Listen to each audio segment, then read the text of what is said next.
दुख में सुमिरन सब करे, सुख में करे न कोय। जो सुख में सुमिरन करे, तो दुख काहे को होए। क्या कभी आपके साथ ऐसा हुआ है? सुबह उठते ही आपने सुमिरन किया, कुछ पल के लिए मन हल्का भी लगने लगा, शांत हो गया मन। लेकिन जैसे ही दिन शुरू हुआ, एक छोटी सी बात ने आपका मन दुखी कर दिया। किसी के एक कठोर शब्द सुनकर भीतर बेचैनी शुरू हो गई। किसी की अनदेखी ने मन को बहुत दुखी कर दिया हो। किसी की सफलता देखकर कंपैरिजन करना शुरू हो गया हो। और कुछ ही देर पहले जो मन शांत था, वही मन फिर से अशांत हो गया हो।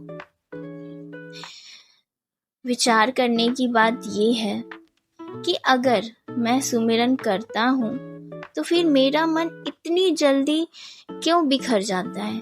मेरा मन इतनी जल्दी क्यों अशांत हो जाता है? क्या सुमिरन कमजोर है? या क्या हमने अभी तक सुमिरन का वास्तविक अर्थ ही नहीं समझा? हम में से अधिकांश लोग सुमिरन को दिन का एक काम मान लेते हैं कि सुबह कुछ मिनट कर लेना है, शाम कुछ मिनट सुमिरन कर लेना है, और हमें लगता है कि हमारा कर्तव्य पूरा हो गया, हमारा काम पूरा हो गया है। लेकिन जरा सोचिए, क्या सांस लेना केवल सुबह के कुछ मिनट का काम है या शाम के कुछ मिनट का काम है? क्या धड़कन दिन में सिर्फ 2 बार चलती है? नहीं ना, क्योंकि जीवन लगातार चलने वाली प्रक्रिया है। ठीक वैसे ही यदि सुमिरन केवल कुछ मिनटों तक सीमित रह जाता, तो वह जीवन का हिस्सा नहीं बन जाता। यही कारण है कि थोड़ी देर बाद मन फिर उसी पुरानी दिशा में लौट जाता है, मन फिर शांत हो जाता है। हम सोचते हैं कि हमें जो परिस्थितियां हैं वो परेशान कर रही हैं, लेकिन सच यह है कि परिस्थितियां नहीं, हमारी भटकती हुई चेतना हमें परेशान करती है। जब परमात्मा का एहसास केवल शब्दों में रह जाए और व्यवहार तक ना पहुंचे, तब मन बार बार बाहर सहारा ढूंढने लगता है। और जो मन बाहर सहारा ढूंढता है, वह बाहर की हर बात में परेशान हो जाता है, बेचैन हो जाता है, और यहीं से बेचैनी जन्म लेती है। लेकिन यदि सिमरन केवल शब्द ना रहकर हमारी दृष्टि बन जाए, हमारा जीवन बन जाए, तो वही परिस्थितियां हमें पहले की तरह नहीं परेशान करती, हमें पहले की तरह बेचैन नहीं करती। यही अंतर है सुमिरन करने में और सुमिरन में जीने में।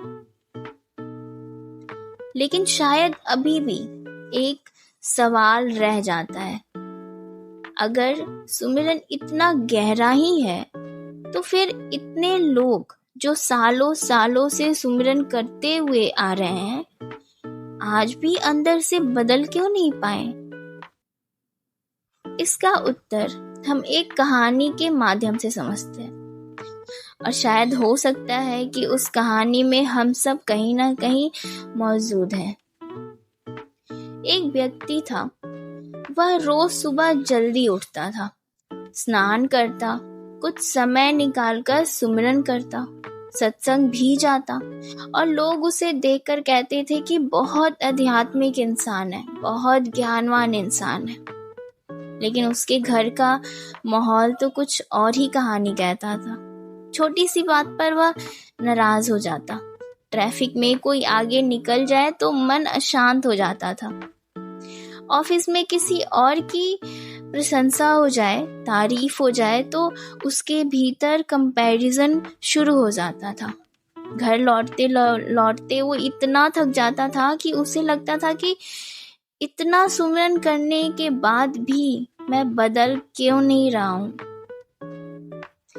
एक दिन उसने यही प्रश्न एक बुजुर्ग महापुरुष से पूछा। उन्होंने उसे कोई बहुत लंबा प्रवचन नहीं दिया, सिर्फ एक प्रश्न किया कि जब तुम आईने के सामने खड़े होते हो तो आईना बदलता है या तुम? वह व्यक्ति कुछ समझ पाता उससे पहले ही महापुरुष मुस्कुराए और बोले कि सुमिरन आईने की तरह है, वह तुम्हें तुम्हारा वास्तविक स्वरूप दिखाता है। लेकिन अगर आईने के सामने खड़े होकर भी तुम्हारी नजर हर समय बाहर ही रहे तो फिर परिवर्तन कैसे होगा? यहीं से उसके जीवन में एक नया चैप्टर शुरू हो गया, एक नया अध्याय शुरू हो गया, एक नई मोड़ शुरू हो गई। हम सबकी सबसे बड़ी भूल भी यही है। हम सोचते हैं कि सुमिरन हमारी परिस्थितियां बदल देगा, लेकिन सुमिरन का पहला कार्य परिस्थितियां बदलना नहीं है, दृष्टि बदलना है। जरा सोचिए, बारिश सभी के घरों पर होती है, लेकिन जिस घर की छत मजबूत होती है वहां बारिश परेशान नहीं करती। सुमिरन भी जीवन में बारिश नहीं हटाता है, वह हमारी छत को मजबूत करता है। समस्याएं तो पहले भी थी और आगे भी आएंगी। लोग पहले भी कुछ कहते थे और आगे भी कुछ कहेंगे। समय पहले भी परीक्षा लेता था, आगे भी लेगा। लेकिन यदि भीतर परमात्मा का एहसास जिंदा है तो प्रक्रिया बदलने लगती है, और जब प्रक्रिया बदलती है तब धीरे धीरे पूरा जीवन बदलने लगता है। लेकिन यहाँ एक और गहरी बात समझनी होगी। बहुत लोग कहते हैं मेरा मन सुमिरन में लगता ही नहीं है। सवाल है कि क्या मन का भटकना असफलता है? नहीं, मन का भटकना कोई असफलता नहीं है। उसे बार बार प्रेम से वापस लाया जा सकता है, और यही उसका सॉल्यूशन भी है। सोचिए, एक छोटा बच्चा चलना सीख रहा होता है तो क्या वो कभी गिरता नहीं है? गिरता है और बार बार गिरता है, लेकिन कोई भी माँ यह नहीं कहती कि अब मत चलो, या उसे कभी चलाती ही नहीं है आगे। वह हर बार उसे उठाती हैं। उसी तरह जब मन भटक जाए तो खुद को तकलीफ नहीं देना होता है, तो खुद को दोष मत दीजिए, बस प्यार से उसे फिर उसी एहसास की ओर ले आइए, परमात्मा की एहसास से की ओर ले आइए कि परमात्मा दूर नहीं है, वह अभी भी यही है। और शायद यहीं से सुमिरन एक अभ्यास से एक संबंध बनने लगता है। लेकिन क्या केवल इतना ही काफी है? अगर परमात्मा हर पल साथ है तो फिर हम दिन भर उसे भूल कैसे जाते हैं? क्या भूलना हमारी आदत बन चुकी है, या याद रखने का तरीका ही बदलना होगा? क्या आपने कभी गौर किया है कि हम जीवन की छोटी छोटी बातें तो याद रखते हैं, लेकिन जिस परमात्मा के बिना एक सांस भी संभव नहीं है, एक सांस भी नहीं लिया जा सकता, उसे दिन भर में कितनी बार याद रखते हैं? यह प्रश्न सुनने में सरल लगता है, लेकिन यह सवाल हमारी पूरी आध्यात्मिक यात्रा बदल सकता है। मान लीजिए, एक बच्चा भीड़ में अपनी माँ का हाथ पकड़कर चल रहा है। उसे रास्ते का डर नहीं लगता, उसे भीड़ की चिंता नहीं लगती, उसे यह भी नहीं पता कि आगे कौन सा मोड़ आएगा, किधर जाना है। क्यों? क्योंकि उसका ध्यान रास्ते पर नहीं, माँ के हाथ पर होता है। अब वही बच्चा अगर खेलते खेलते माँ का हाथ छोड़ दे तो क्या होगा? भीड़ वही है, रास्ता वही है, लेकिन डर अचानक बढ़ जाएगा।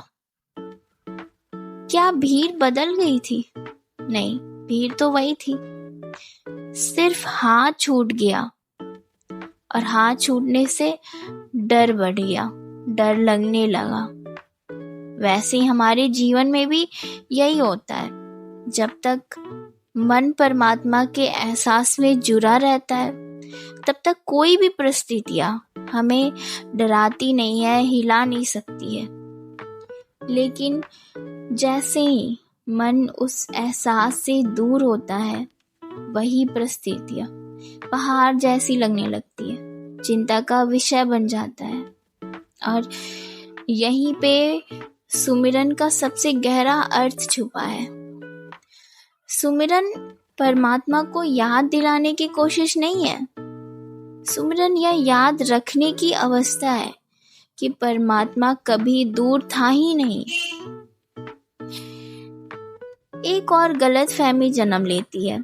हम कहते हैं कि आज मेरा सुमिरन नहीं हुआ, लेकिन क्या सचमुच सुमिरन नहीं हुआ, या मन पूरे दिन किसी और चीज का सुमिरन करता रहा?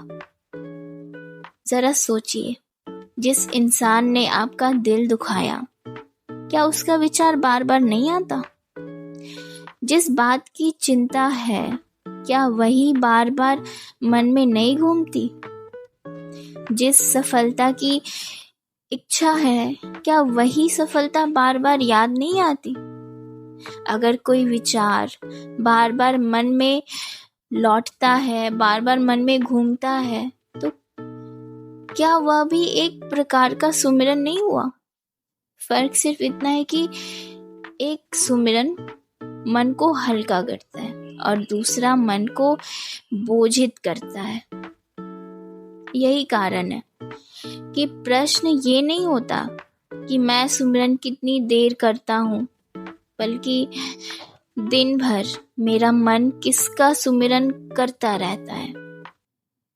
और ये जब समझ में आ जाती है, तो यहीं से जीवन बदलना शुरू भी हो जाता है। एक बुजुर्ग महात्मा ने कभी बहुत सुंदर बात कही थी कि जब दीपक जलता है तो उसे अंधेरे से लड़ना नहीं पड़ता, बस सिर्फ जलता रहता है और अंधेरा अपने आप कम होने लगता है। और सुमिरन भी ऐसा ही एक दीपक है। वह गुस्से से लड़ने नहीं आता, ना ही चिंता से और ना ही अहंकार से। यह तो केवल भीतर प्रकाश करता है, और जहाँ प्रकाश होता है वहाँ अंधेरा अपने आप कम होने लगता है। अब शायद हमें समझ आने लगा होगा कि सिमरन सिर्फ कुछ मिनटों की काम नहीं है, बल्कि जीवन जीने का तरीका है। लेकिन एक अंतिम सवाल कि अगर सिमरन इतना सरल है, तो हम इसे अपने स्वभाव का हिस्सा क्यों नहीं बना पाते?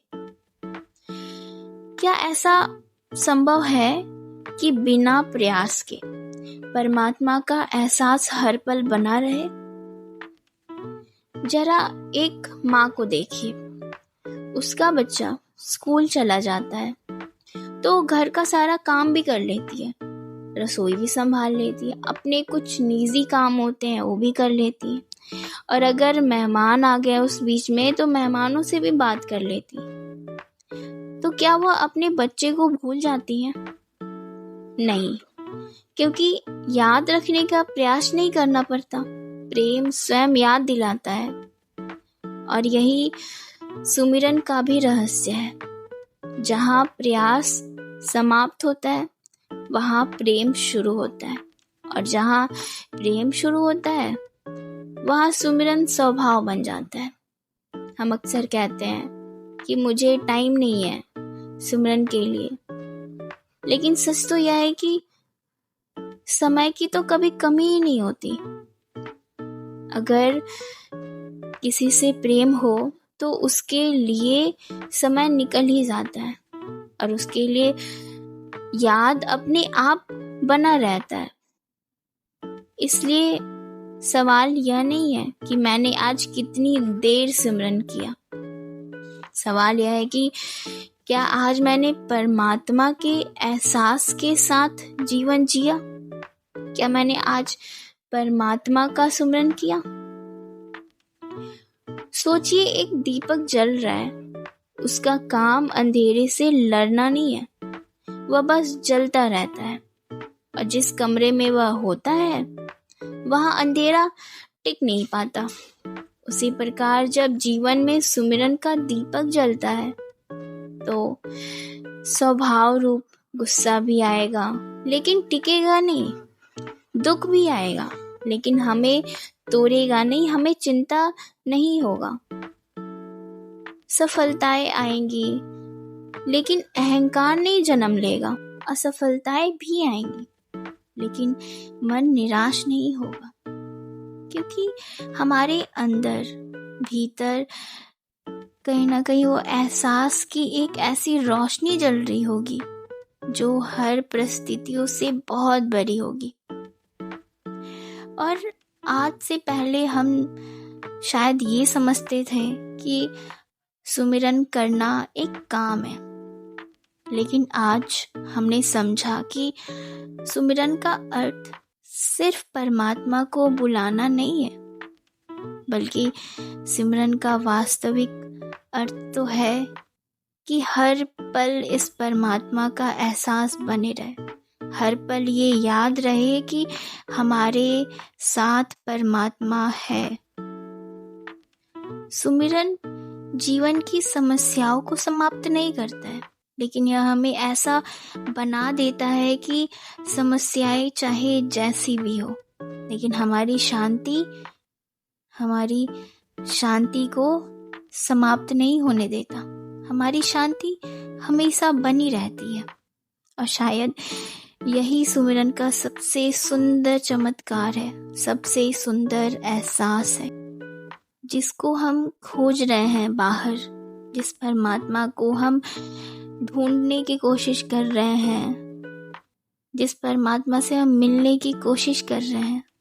सुमिरन से हमें वो महसूस होता है कि वो तो हर पल हमेशा हमारे साथ है, और परमात्मा तो हमसे कभी दूर था ही नहीं, बस हम एहसास नहीं कर पाए। और उसी एहसास को कराने के लिए हमें सुमिरन का सहारा लेना पड़ता है। और जब हम सुमिरन का सहारा लेते हैं तो हम बाहर नहीं ढूंढते हैं, फिर हम अपने अंदर झांकते हैं और अपने अंदर ही अपने परमात्मा को देखते हैं। और सुमिरन करके हम अपनी परमात्मा से बातें भी करते हैं। ये एहसास भी बना रहता है कि वो हर पल हर परिस्थिति में हमारे साथ है और हमें संभाले रखा है। धन्यवाद जी।